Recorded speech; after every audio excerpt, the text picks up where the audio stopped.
Welcome to the second in our series of Fibromyalgia Cancer Foundation webinars. Last week we had a wonderful one which included our whole fibromyalgia community, patients, caregivers. And this week we have an open forum where everyone can talk to each other for you guys, for patients over 18. And this is a great, I know a lot of you, this is a great and wonderful and diverse group. I don't know all of you, and I hope to meet you someday soon. In this group, there, as Lynn's showing me, we had diagnoses from ages 22 up to 36 when you were diagnosed. And now your age is between 27 years old and 52, okay? We have people from 6 or 7 states, so Wisconsin, Minnesota, Texas, Washington, Colorado, Arizona. We have Paola from Mexico. Welcome, Paola. I look forward to meeting you someday. And of course, Tal from Canada.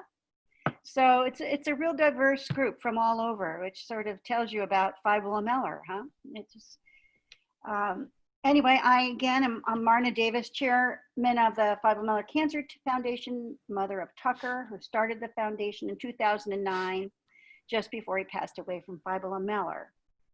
And as most of you know, one of the better things we do as a foundation is we host our annual patient gathering in Vermont every year in beautiful Stowe, Vermont, at the Lake Mansfield Trout Club. And it is such a place, as we all know, of peace and serenity. And for those of you who haven't been there, it's on a beautiful lake surrounded by the Green Mountains of Vermont. Our land there abuts the land of the Von Trapp family. So the hills are definitely alive. And those of you who have been to our gathering, you understand, you know what it's like to be there. And for those of you who have not joined us yet, come, you'll get it. You'll see what I'm talking about. It's a weekend that we are really missing so much during this pandemic. And so we're trying to bring a little bit of it to you through these webinars. Last year in Vermont, we tried something new, which turned out to be a really good thing. On the Saturday night of our weekend, after we sent lanterns across the lake, just the patients gathered together in one of our outbuildings at the Trout Club. One building right on the lake known as the Ice House. It's a rustic little building made of wood with windows that look on the lake. It's got rocking chairs throughout, and it's got an old wood stove that provides warmth and comfort on those really cold nights up in the mountains of Vermont. And we asked David Birch to host that session, our friend and our patient from the West Coast, because as we know, he's not shy and he's just a wonderful person to begin with. And he said yes, he would do it. He had no idea what he was getting into. And of course, I couldn't be there. I wasn't a patient. But and I heard some very funny stories coming out of that ice house after their session was over. It was a little awkward at first, I gather, but funny. And it got rolling. And it was good. And it was helpful. And people said, let's do that again. We don't do everything again, but that's something that was a keeper. And so we want to begin our second evening at the Ice House. Patients only, please. So tonight we have also with us a very special guest. We're so excited. Our celebrity speaker. We have Matt Zachary with us tonight. And I just want you to know, Matt is a patient, started Stupid Cancer, which is an incredible group for young adults with cancer. And they've just got a twist. They've got a way of talking. I just love it. I just love it. And I know that Tal, thank you very much for bringing him into our fibromyalgia world. And Mandy, there's Mandy. Mandy, thank you also for interviewing Matt tonight. This is going to be a good night for a lot of you to reunion and to chat together. And anyway, it's going to be good. So this is very cool that Matt is with us. And for those of you who I haven't seen for a while, it's really good to see your faces. And for those of you who are new to me, Marna Davis here, right? There's somebody new. Who's that? I heard somebody new that just came on. Hello, I'm Marna. Anyway, please That's, come and that's join. Colleen. Oh, Colleen, hi, welcome. Colleen is from Denver, Colorado. Hey, both of our boys went to school in Colorado. Anyway, welcome. So for those who I haven't met yet, and Paola, I hope you come to Vermont next year. And Paola, you should know, people come from far and wide up to little old Stowe, Vermont, okay? We had a gal from Ecuador last year. We've had 2 gals come from England. So we will get you there if you can come, okay? Just so you know that. We'd love to have both of you, and of course, all of you guys that we've come to know and love so well. We hope that you come back next year. Lynn does have a date for us, so she'll be getting that out soon. So, okay, everybody, hold on to your hats. Here's Matt. Yeah, it's you can all hear me, right? Just, I guess, nodding heads.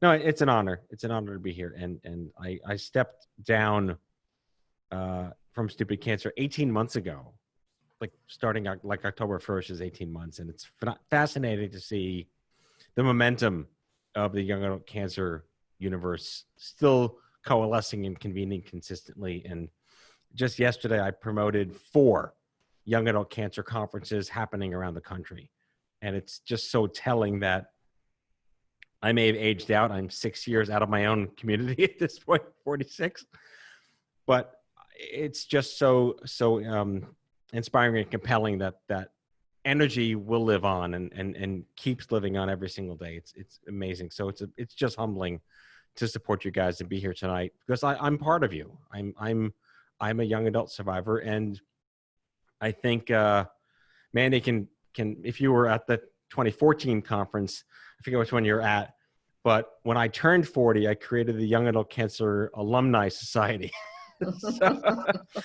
And became their first member. So Tal and I was grafted in once I decided that I'm 40 now. Everyone else matters. It was really funny, but in all humbleness, it's a pleasure to be here.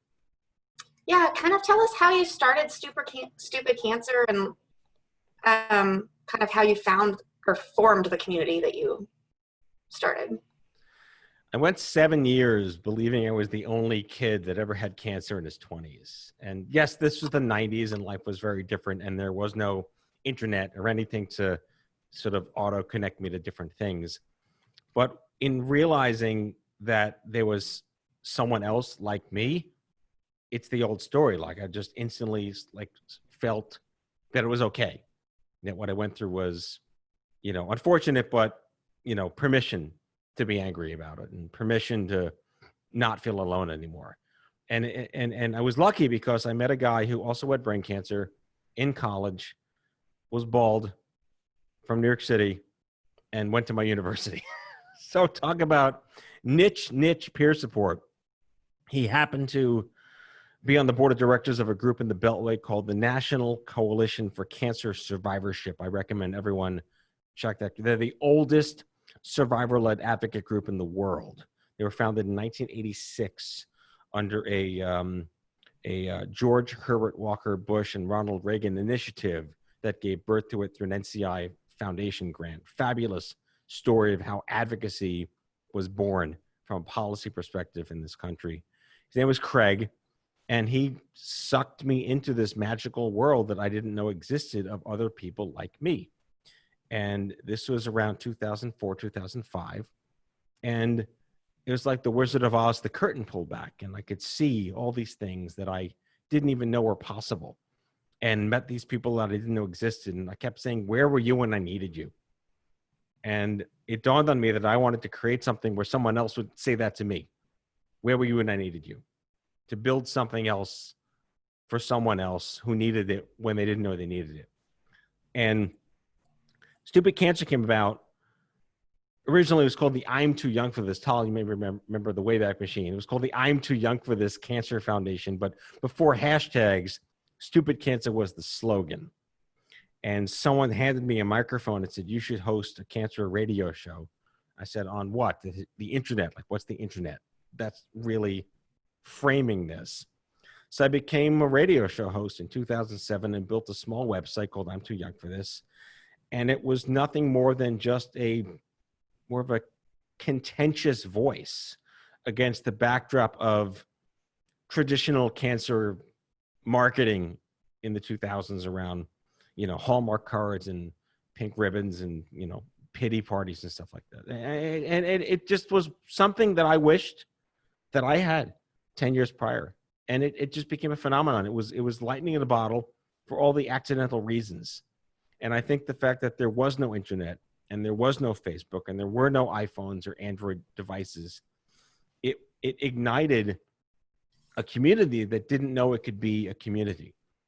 And the idea of cancer being ageist on purpose, but still inclusive for everyone and disease agnostic was relatively brand new in the world of living with, shit happens when you're not 80 or 8. And no offense to 80-year-olds and 8-year-olds, but it was time for generational rethinking of how we connect with each other when we are as a generation facing egregious disparities compared to other groups. And that was the premise behind what Livestrong gave birth to that paved the way for Stupid Cancer to start. And I'm going to botch the metaphor, but it's like the least likely qualified person often tends to be the most likely accidental hero. And you never know when you're first. And it just kind of started that way. And from a website, the community began. And I kept listening and listening and listening. We want to have meetups. Like, what's a meetup? This is before meetup.org. Oh, we want to just go to a bar and get together with people from the hospital because the hospital is boring. Okay, Stupid Cancer meetup, rubber stamp, go forth. You know what that meant? The radio show took off. And then we started we had a store that sold all sorts of, we went to the cancer card that Chris carded. We had a physical cancer card, an actual credit card that we had printed, worth no money, that just said the cancer card. And somewhere. Yeah.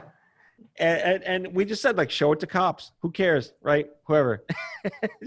That's the irreverence. We had absolute freedom to do whatever we wanted as a new brand, and building it with everyone at the same time was, I think that was where there was even more energy in the lightning in the bottle. And it was a humble privilege to do that. And igniting people that didn't know it was something they needed, who then now were coming to me and saying, where were you when I needed you? And I'm thrilled you're here now, is what I wanted to hear in 1995. So I can't speak to the alchemy or the structured chaos that ensued from 2007 to 2019 when I stepped down. But it speaks to the fact that when you realize you can be part of something that not just matters to you because it's what you wish you had, but that it directly connects to someone else who needs that and can use that today. That's very different than cancer research, which is one day, hopefully soon, there'll be something better for us medically. But we can help people like us today. And that was a new idea back then. And it wasn't about a race or 3-day or a fundraiser. It was a happy hour for young adults to get together and just be themselves and feel normal. And that to me is the nostalgia of even thinking back to 2008. Can you imagine 2008 existed? This year's felt like 20 years, and this is only 12 years ago. But it was been an incredible privilege to see that when you give a community the opportunity to be one, it owns it and it runs with it. And it brings us right here today. This is young adults. This is younger people. This is the way in which we prefer to find our tribe.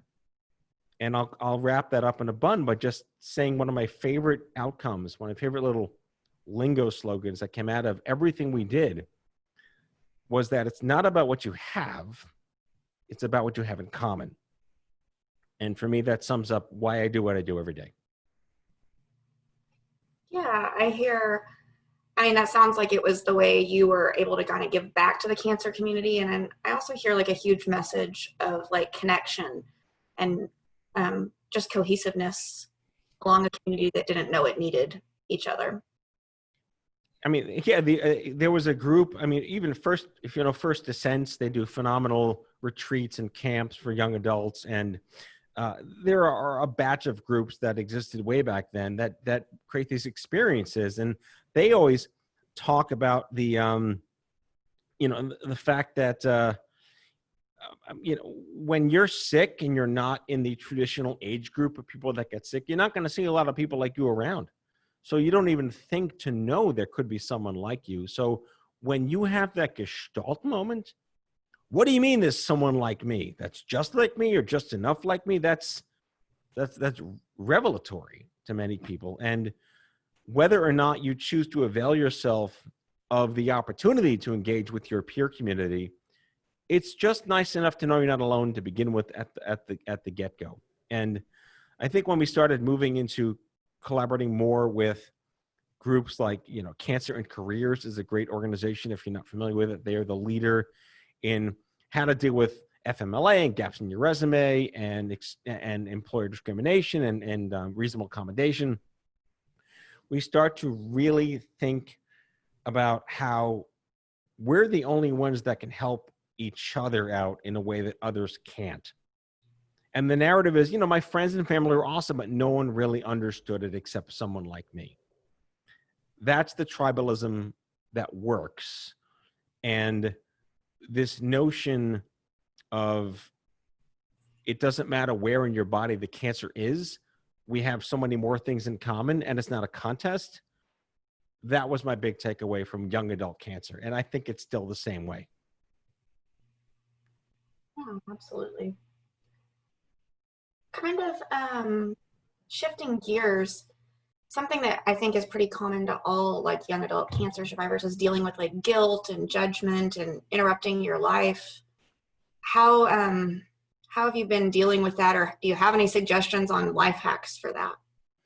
I think as therapy, this is good evergreen content. If none of you are familiar with Suleika Jawad, hard to spell, Suleika. She's the only Suleika. Google Suleika and cancer, you'll find her. I met her in 2010 when she was in isolation at Sloan Kettering. She wound up becoming a Pulitzer Prize-winning New York Times author with a column called Life Interrupted. Very easy to Google. There's hundreds of articles that she's written since that time. And it's therapy to read every single one, no matter where you are in your cycle, to just find those. It's like binging Netflix series from 10 years ago. It's phenomenal writing as comfort. This notion of your life being interrupted is not new. Bad things happen to good people all the time.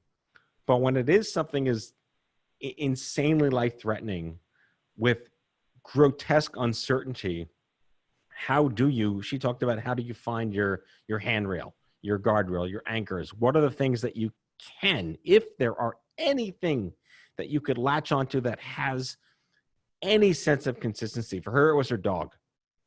She had a dog, and her dog was her anchor. The dog, she knew the dog would you know, eventually, dogs live shorter lives than people usually, but the dog was her way to balance out consistency and chaos. So I'd start by just pointing out that she's the queen. She's the Beyonce of young adult cancer, like op-ed through her column. She got a book coming out too. But in terms of guilt, yeah, I'm guilty of having guilt myself. And this goes back to, you know, I had to go through so much therapy to realize why I was so angry so much. Beyond just being Brooklyn and Jewish, I was angry for many other reasons, but the least of which was, you know, how am I still here? Why am I still here? Why me?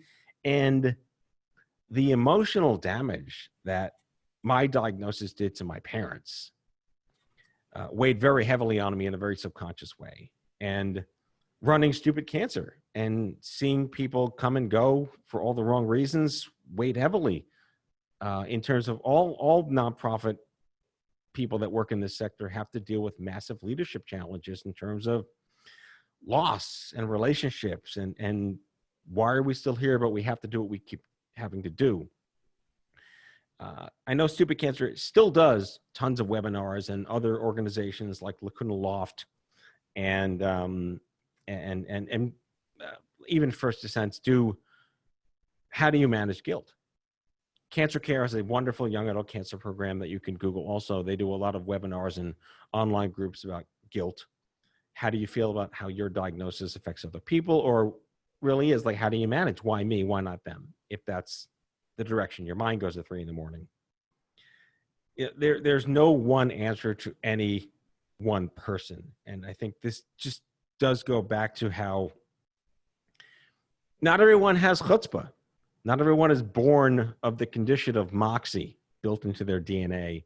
And it's too easy to just be told, oh, just be your own advocate. How many times have you been told, oh, just be your own advocate? Like, it's like, just there, poof, I'm an advocate. It doesn't work that way for many, many people, which is why finding your tribe and finding your community and getting those life hacks from people like you, and maybe not necessarily having to scrape through the internet to find something that's actually credible.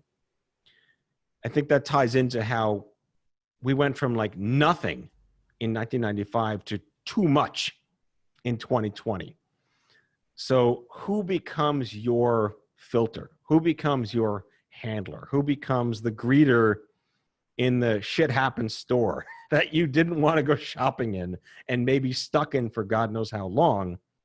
The guardrail and the handrail of life interrupted are, for me, it's your peers. First and foremost, it's people you come to know where there's no judgment, no stigma, and it's as if you've been best friends for 20 years for all the wrong reasons, but we're glad you're here because you're family.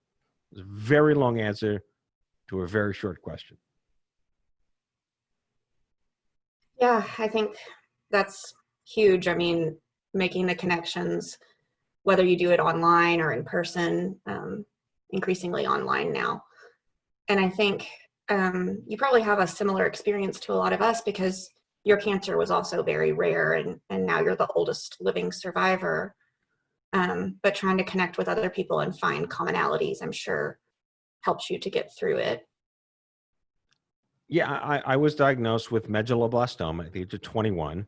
It's a congenital brain cancer that lives in your cerebellum, not in your cerebrum. So it's very rare, 200 cases a year worldwide.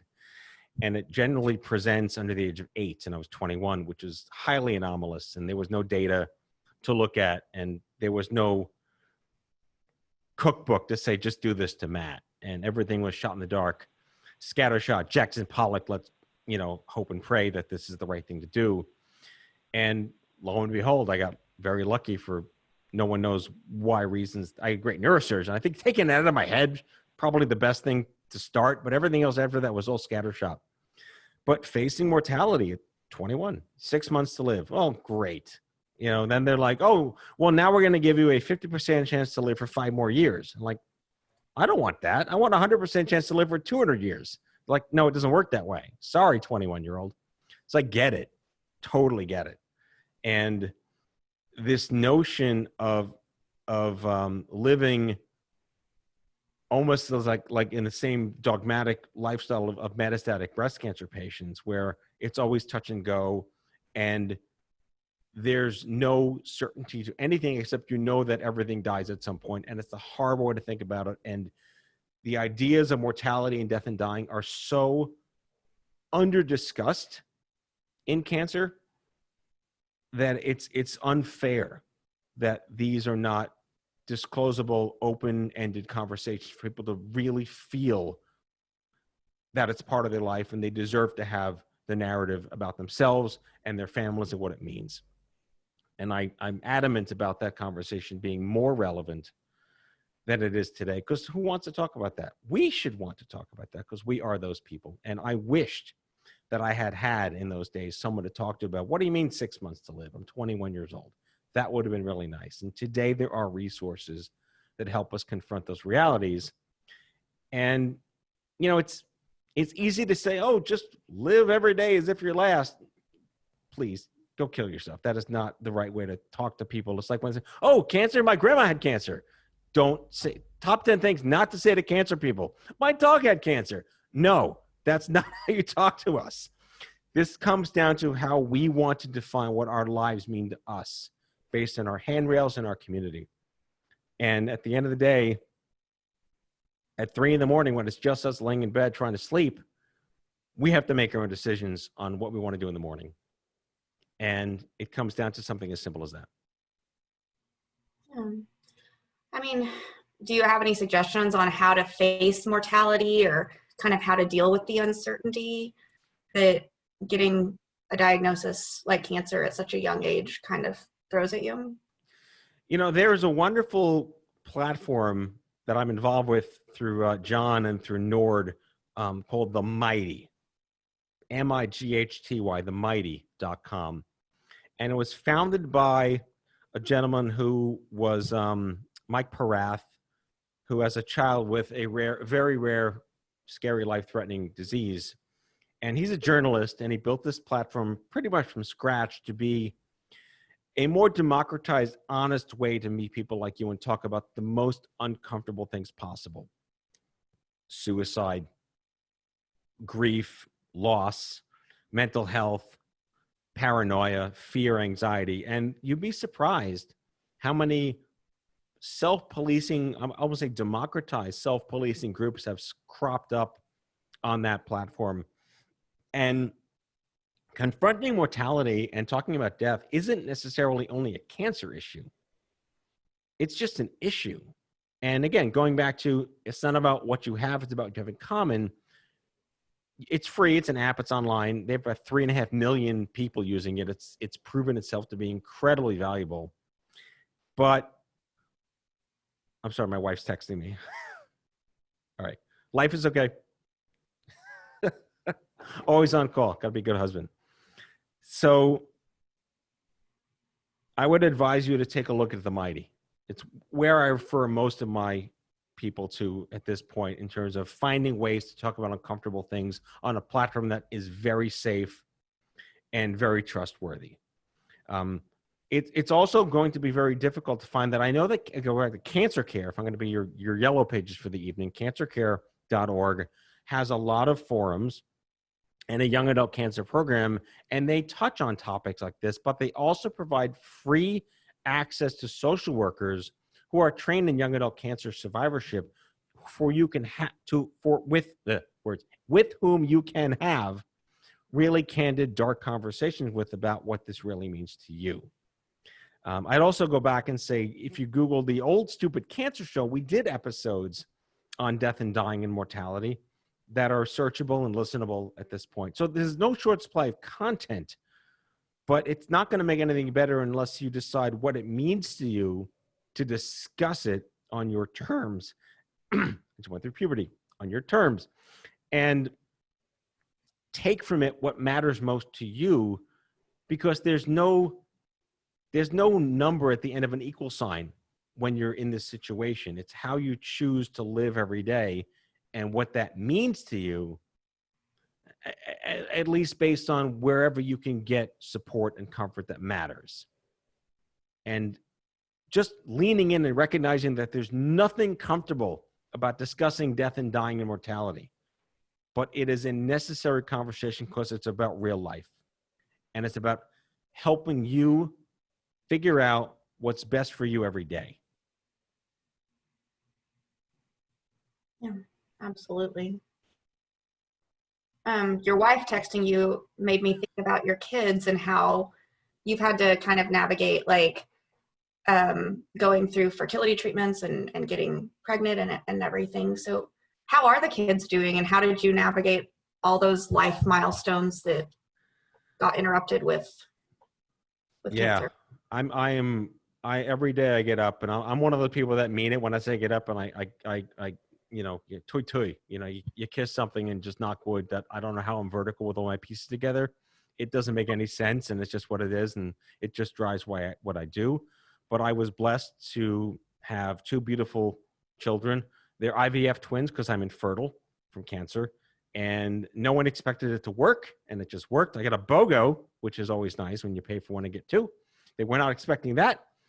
But my kids, they're very, they're not the Truman Show of cancer, but everyone that knows me knows my kids. And they exist based on what year Stupid Cancer had its conference in what city. But they're 10 and a half now. And their names are Kobe and Hannah. They just started whatever the hell COVID 5th grade is in New York City, which is nothing at this point. But I'm now dealing with stuff it's a good problem to have in perspective. Navigating a broken Board of Ed Google Classroom system with bad tech support, and schools opening and closing every day with different rules, and my wife having a job, and FedEx not delivering this. I'm living my life with normal crap happening every day because I'm alive to do it. And as much as it's fun to, get angry that crap is happening, it's good crap to happen. So my kids are a blessing, and they're teachers, and they're lessons every day for me and my wife. And they understand Dad had a boo-boo when he was a kid, and they know what cancer is. My wife's brother lost his life to cancer as a teenager many, many years ago. So they are pre-embedded with this understanding of how important it is to enjoy what you have. And okay, another thumbs up. Everything's okay. This is like live streaming my life at this point in front of the web. I love this, but this is life, and you have to, I hate platitudes, and I hate roll with the punches, and I hate these Hallmark card cat poster things. But at the end of the day, you are the only person that can decide what to do with your life, and nothing ever has to make the universe make sense. And if you try too hard to figure out why the universe doesn't make sense, then I think you're wasting your time not living. We were talking earlier today, and you were talking about the decision of which Halloween costume you would pick. And when something like that is like the biggest struggle of your day, that's a blessing, because the small things are the big things. Getting to be there with your kids for Halloween, that is the big stuff. Yeah.